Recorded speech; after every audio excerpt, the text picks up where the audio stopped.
بسم الله الرحمن الرحيم وإذ أخذ الله ميثاق الذين أوتوا الكتاب لتبيننه للناس ولا تكتمونه فنبذوه وراء ظهورهم واشتروا به ثمنا قليلا فبئس ما يشترون لا تحسبن الذين يفرحون بما أتوا ويحبون أن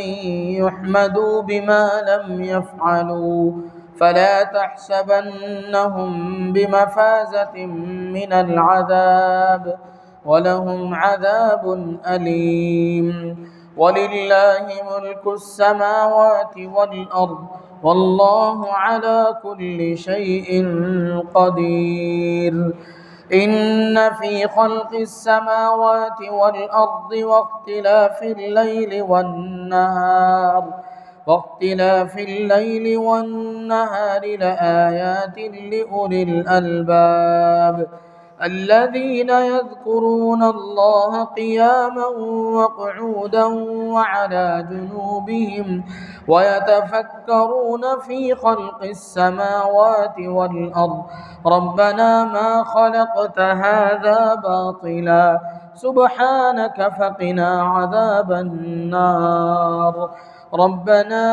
إنك من تدخل النار فقد أخزيته وما للظالمين من أنصار ربنا إننا سمعنا مناديا ينادي للإيمان أن آمنوا بربكم فآمنا ربنا فاغفر لنا ذنوبنا وكفر عنا سيئاتنا وتوفنا مع الأبرار ربنا وآتنا ما وعدتنا على رسلك ولا تخزنا يوم القيامة إنك لا تخلف الميعاد صدق الله العظيم